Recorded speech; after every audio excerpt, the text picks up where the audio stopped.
بسم الله الرحمن الرحيم. الحمد لله نحمده ونستعينه ونستغفره ونؤمن به ونتوكل عليه ونعوذ بالله من شرور أنفسنا ومن سيئات أعمالنا من يهده الله فلا مضل له ومن يضلله فلا هادي له ونشهد أن لا إله إلا الله وحده لا شريك له ونشهد أن سيدنا ومولانا محمدا عبده ورسوله. أما بعد فقد قال الله تعالى في كلامه المجيد: أعوذ بالله من الشيطان الرجيم، بسم الله الرحمن الرحيم. لقد كان لكم في رسول الله أسوة حسنة لمن كان يرجو الله واليوم الآخر وذكر الله كثيرا. صدق الله العظيم. وقال نبينا محمد صلى الله عليه وسلم: إن الدنيا حبس المؤمن وجنة للكافر، أو كما قال عليه الصلاة والسلام. محترم حضرات، اللہ تبارک و تعالیٰ کا بڑا احسان ہے، اس کا بے پناہ فضل ہے. اس پر جتنا شکر ادا کیا جائے کم ہے کہ اللہ تبارک و تعالیٰ نے ہمیں اور آپ کو ایمان والا بنایا ہے. یہ ایمان ہی ایسی دولت ہے جس کی وجہ سے آج ساری دنیا جو ہے ہماری دشمن ہے، ہماری مخالف ہے، اور ہر طرف سے اس بات کی کوششیں ہیں کہ کیسے ان ایمان والوں کو مٹا دیا جائے، ایمان کو دنیا سے ختم کر دیا جائے. اس کی ساری محنت، کوشش، سازشیں. لیکن بہرحال یہ دین جو ہے ایک سچا دین ہے، ایک برحق دین ہے، اور جو حق ہوگا وہ کبھی ہارتا نہیں.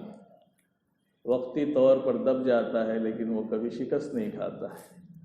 یہ دین ہے جو جس کی شروعات حضرت آدم علیہ السلام سے ہوئی، اور وہ دین جس کی شروعات اور جس شریعت کی شروعات ہوئی تھی، اس کی تکمیل ہم سب کے آقا جناب محمد الرسول اللہ صلی اللہ علیہ وسلم پر ہوئی.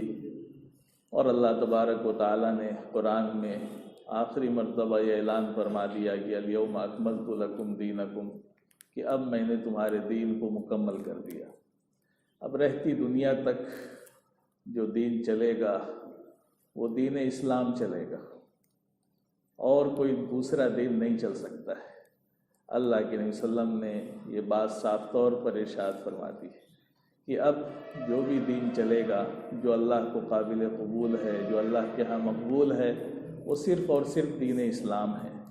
ہمارا ایمان تو سارے انبیاء پر ہے. جتنے انبیاء اس دنیا میں تشریف لائے، سارے انبیاء پر ہمارا ایمان ہے.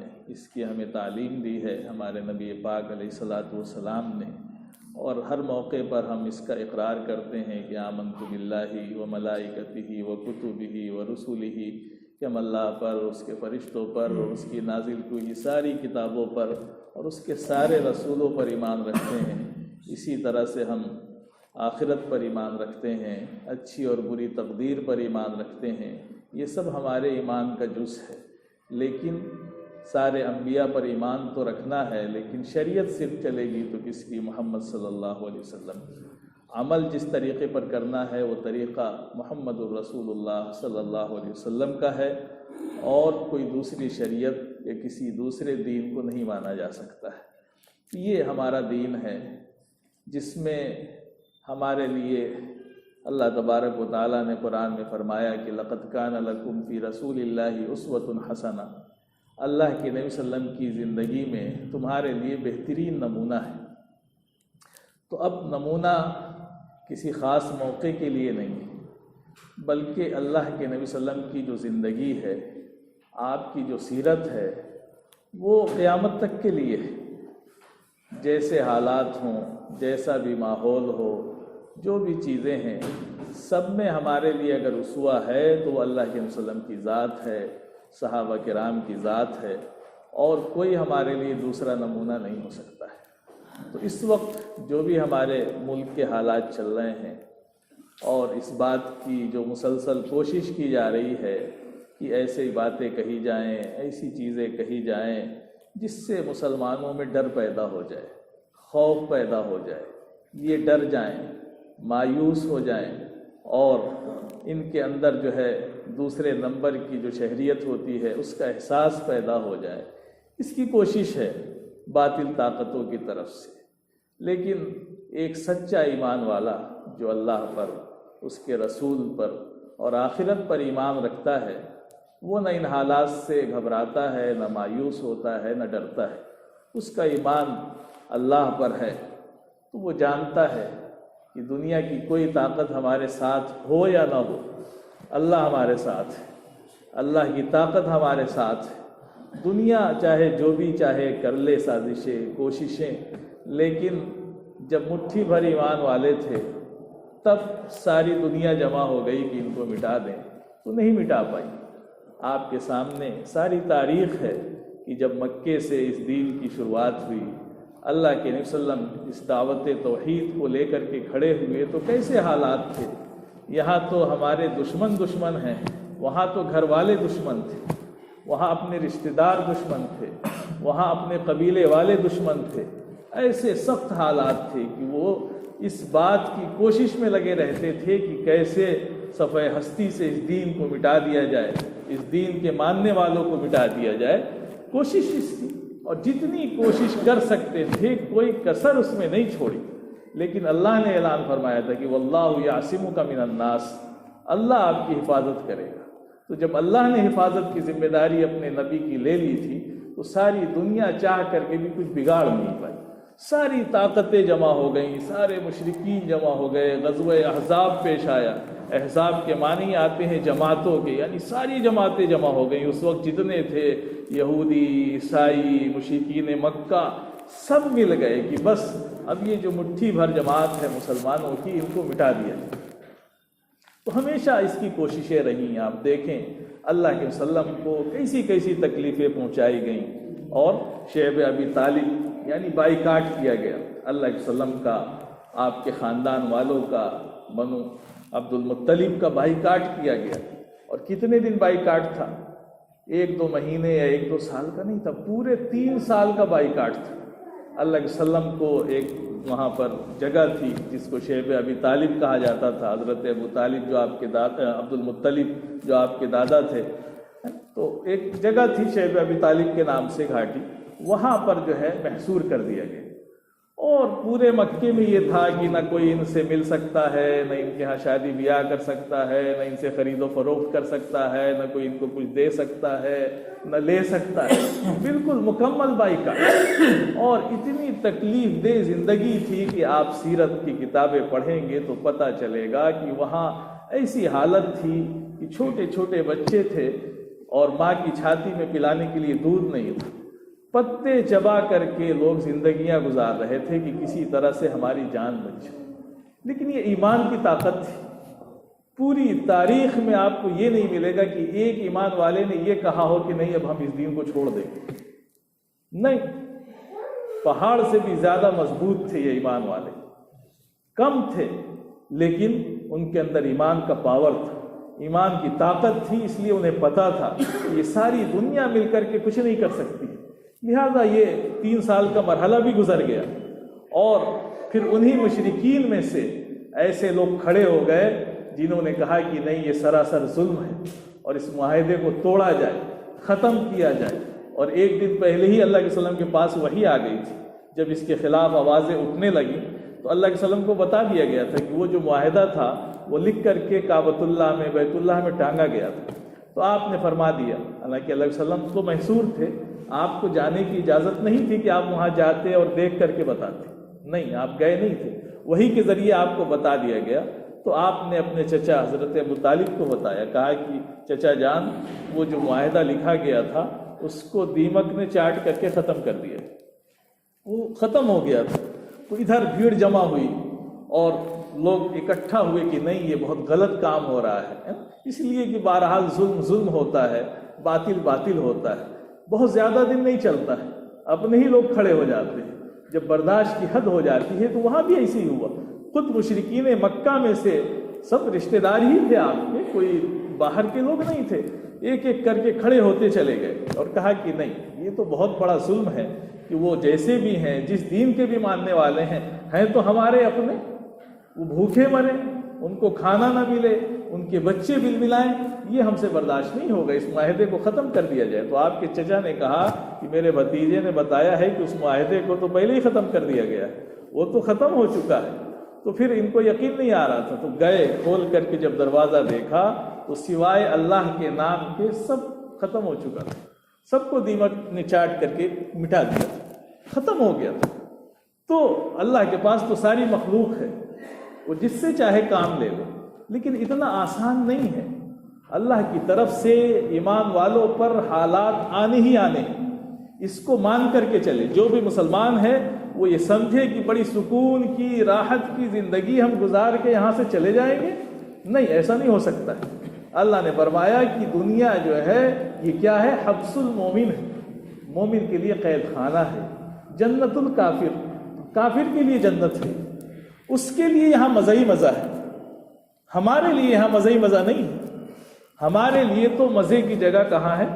جب اس دنیا سے جائیں گے تب جنت ملے گی. وہ ایسی جگہ ہے جہاں کوئی تکلیف نہیں ہوگی، کوئی غم نہیں ہوگا، کوئی رنج نہیں ہوگا. لیکن اس دنیا میں جب تک ہم رہیں گے، جب تک یہ سانسیں چلتی رہیں گی، ایسی چیزیں ہمارے سامنے مسلسل پیش آتی رہیں گی جو کبھی ہمیں غم پہنچائیں گی، کبھی خوشی پہنچائیں گی. تو میرے بھائیوں، یہ جو حالات چل رہے ہیں ان سے نہ گھبرانے کی ضرورت ہے، نہ مایوس ہونے کی ضرورت ہے. ہمارا دین اس سے بہت زیادہ بدتر حالات سے نکل کر کے پوری دنیا میں پھیلا ہے. جو حالات تھے مکے کے وہ آپ کے سامنے ہیں. تاریخ پڑھا کریں کہ کیسے حالات تھے. اللہ کے وسلم اکیلے کھڑے ہوئے، مکے میں پریشان کیا گیا. وہاں سے آپ طائف گئے بھاگ کر کے کہ شاید وہاں پر کچھ جو ہے حالات بہتر ہو جائیں، وہاں والے ہمارے ساتھ کھڑے ہو جائیں. طائف والوں نے کیا کیا آپ کے ساتھ معلوم ہے کہ انہوں نے پتھروں سے مارا، اتنا مارا کہ آپ کو نیچے سے اوپر تک لہو لہان کر دیا اور خون کر دیا. آپ فرشتے آ گئے اللہ کی طرف سے کہ اگر آپ صرف حکم دے دیں تو یہ جو طائف والے ہیں پہاڑیوں کے بیچ میں ہیں، ہم دبا کر کے ان کو ختم کر دیں پہاڑوں کے بیچ میں. فرشتوں کی جو ڈیوٹی تھی پہاڑ والی وہ آ گئے. اللہ کے وسلم نے منع کر دیا، کہا کہ نہیں، آپ نبی رحمت تھے. آپ نے اللہ کے سامنے جو دعائیں کی اس موقع پر، اس میں اپنی عاجزی کا اظہار کیا اور یہ کہا کہ اے اللہ، میں کمزور ہوں، میرے اندر صحیح تدبیر نہیں ہے، میں صحیح کام نہیں کر پا رہا ہوں، اس لیے مجھے تو طاقت دے اور بس میں یہ چاہتا ہوں کہ تو مجھ سے ناراض نہ ہو. باقی ساری دنیا مجھ سے ناراض ہو جائے، مجھے ان کی کوئی پرواہ نہیں. اگر تو ناراض نہیں ہے، تو مجھ سے راضی ہے، تو ساری دنیا میرے مخالف ہو جائے تب بھی مجھے کوئی پرواہ نہیں. یہ طاقت تھی نبوت کی، ایمان کی. ساری دنیا کی طاقت اللہ کے وسلم کو پیشکش کی جا رہی، جیسے آج بھی پیشکش کی جاتی ہے باطل طاقتوں کی طرف سے کہ آئیے ہماری طرف آ جائیے، یہ مل جائے گا آپ کو، چلے جائیے اگر آپ ایمان کے کمزور ہیں، اگر آپ کے پاس سچا ایمان نہیں ہے تو چلے جائیے.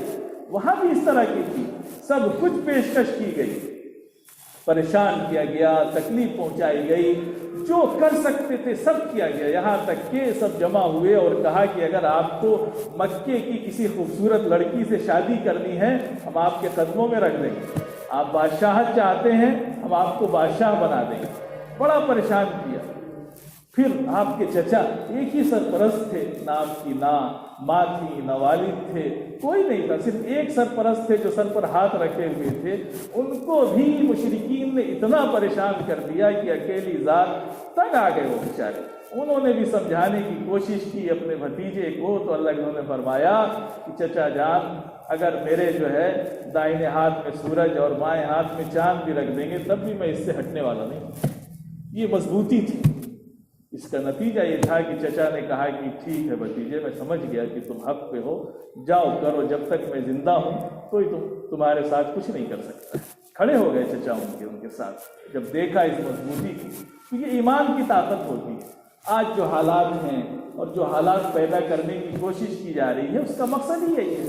یہ کوئی دیندار لوگ نہیں ہیں، نام اگرچہ دھرم کا استعمال کرتے ہیں لیکن یہ دھرم والے لوگ نہیں ہیں، کسی دین میں کسی مذہب میں اس طرح کی باتیں نہیں سکھائی جاتی ہیں، یہ تو صرف مذہب کا لباس پہن کر کے اور ایک اپنا مقصد حاصل کرنے والے لوگ ہیں، جو گنڈے بدماش اور ایک نمبر کے ڈکیت ہیں، جو مال کے لیے سب کچھ کرنے کو تیار ہیں، جو عیاشیاں کرتے ہیں، ہمارے پیسوں سے حکومت ان کو چھوٹ دیتی ہے اور عیاشی کر رہے ہیں اور ان کا مقصد حل کر رہے ہیں۔ حکومت نے لگا رکھا ہے کہ تم بولو تو حالات تھوڑا بنیں گے تو ہماری جیت ہو جائے گی، بس یہ مسئلہ ہے ان کے سامنے، اور کوئی مسئلہ نہیں ہے۔ تو اس کے لیے وہ طرح طرح کی چیزیں کر رہے ہیں کہ اب الیکشن کا وقت آنے والا ہے، تو مسلمانوں کے اوپر بڑی ذمہ داری ہے کہ ایک تو ہمیں ان باتوں سے کوئی مسئلہ نہیں ہے، وہ کہہ رہے ہیں کہیں، ہماری طرف سے جو صبر ہے، تحمل ہے، برداشت ہے، یہ ایسی طاقت ہے کہ وہ ہار جائے گی۔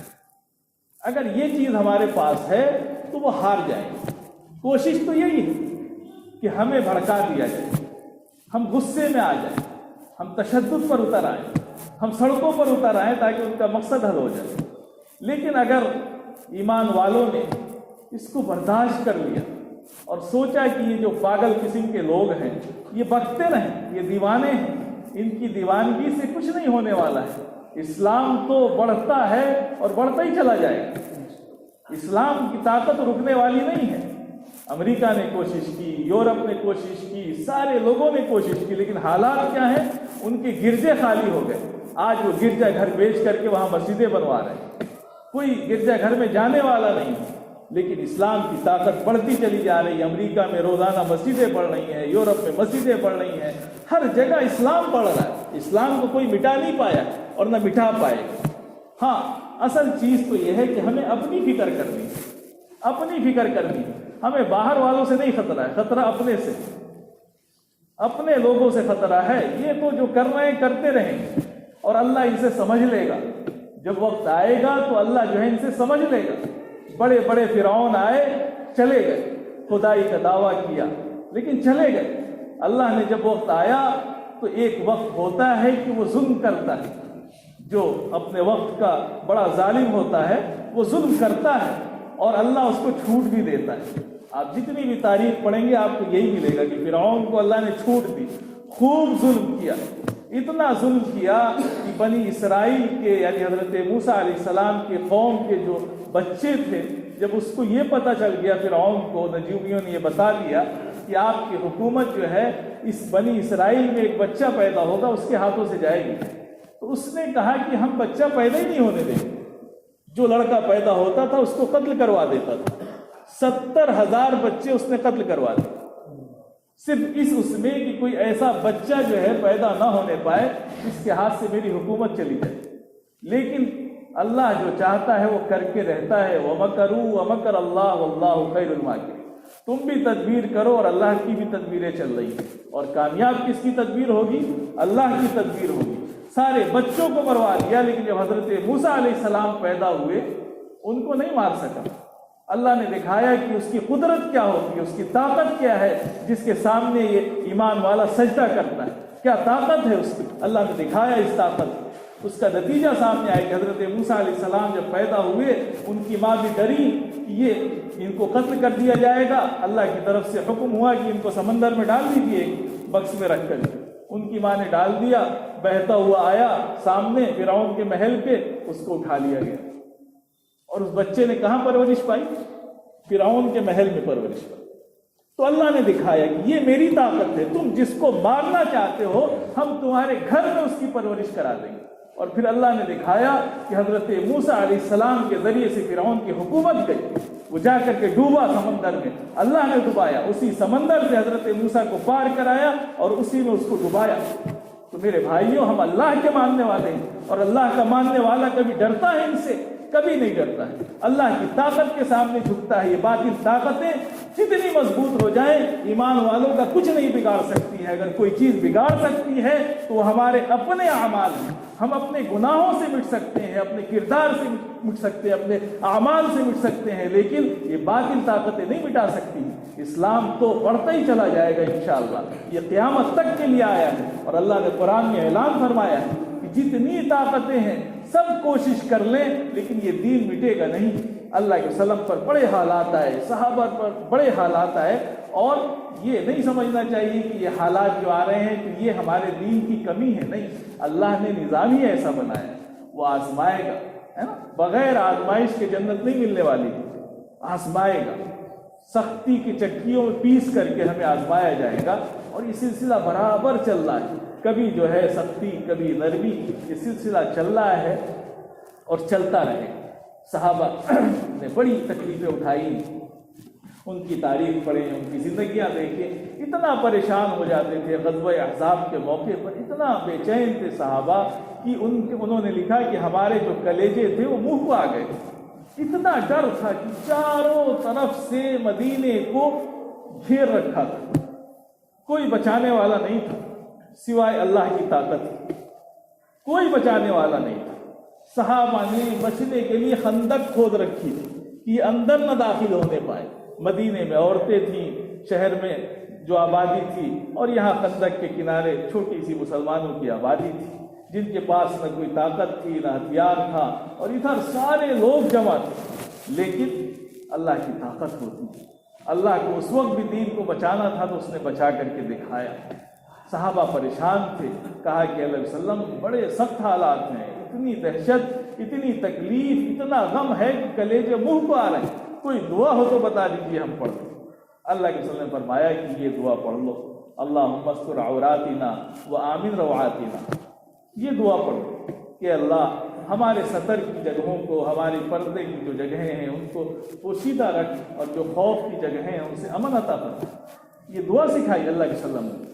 تو ایسے حالات گزرے صحابہ پر کہ بہت دب کر کے رہنا پڑا۔ صلح حدیبیہ کا واقعہ پیش آیا، کتنا دب کر کے مسلمانوں نے صلح کی، کتنا دب کر کہ مشرکین نے کہا کہ ہم مکے میں گھسنے نہیں دیں گے، بیت اللہ کے قریب نہیں جانے دیں گے۔ اللہ کے وسلم صحابہ کے ساتھ تھے، اور صحابہ اس وقت اتنے کمزور بھی نہیں تھے، طاقت بھی تھی ان کے پاس، لیکن اللہ کے وسلم جانتے تھے کہ حکمت کس میں ہے، حکمت اسی میں ہے کہ دب جائے، جو چیز دب جاتی ہے پھر وہ ابھرتی ہے تو اس میں طاقت پیدا ہوتی ہے۔ اللہ کے وسلم دب گئے، صلح کر لی، اور اتنا دب کر کے صلح کی کہ انہوں نے مکے کے قریب حدیبیہ جو مقام ہے وہاں پہنچ چکے تھے، لیکن کہا کہ نہیں، آپ واپس جائیے، اس سال تو آپ عمرہ کر ہی نہیں سکتے، اگلے سال آئیے۔ واپس کر دیے، اور ایسی شرطیں رکھی کہ جو معاہدہ لکھا جا رہا تھا اس پر لکھا تھا محمد الرسول اللہ، تو انہوں نے مٹوا دیا، کہا کہ نہیں، محمد الرسول اللہ مت لکھیے، محمد بن عبداللہ لکھیے۔ مشرکین نے کہا کہ ہم آپ کو رسول کہاں مانتے ہیں، آپ محمد بن عبداللہ لکھیے، اپنے والد کا نام لکھیے، محمد الرسول اللہ مت لکھیے۔ صحابہ تیار ہوتے اس کے لیے، حضرت علی تھے لکھ رہے، تیار نہیں ہوئے۔ اللہ کے وسلم نے کہا کہ نہیں، مٹاؤ اس کو، یہ نہیں مانتے ہیں، مٹا دو۔ کہا کہ نہیں اللہ کے وسلم، ایسے کیسے ہو سکتا ہے، میں آپ کا نام مٹا دوں، میں محمد الرسول اللہ، کہا مجھے دکھاؤ کہاں ہے، میں مٹا دیتا ہوں۔ آپ نے خود سے مٹا دیا اس کو، اتنا دبے آپ۔ انہوں نے شرط رکھ دی کہ کوئی مسلمان اگر مکے کا مسلمان ہو کر کے مدینہ چلے جائے گا تو آپ کو واپس کرنا پڑے گا۔ اللہ کے وسلم اس کے لیے بھی تیار ہو گئے۔ مسلمان پریشان تھے، بالکل اندر سے بے چین، حضرت عمر تو اچھل کود مچا رہے۔ اللہ کے وسلم نے جو ہے نہیں، سب کو دبایا اور دب کر کے صلح کی۔ اس کا نتیجہ یہ ہوا کہ قرآن نے اعلان کیا اس کے بعد کہ انا فتحنا لک فتحا مبینا، یہ جو آپ دب گئے نا، آپ کو فتح مبین حاصل ہو۔ تو میرے بھائیوں، حالات سے گھبرانا، پریشان ہونا ایمان والے کے اندر نہیں ہونا چاہیے۔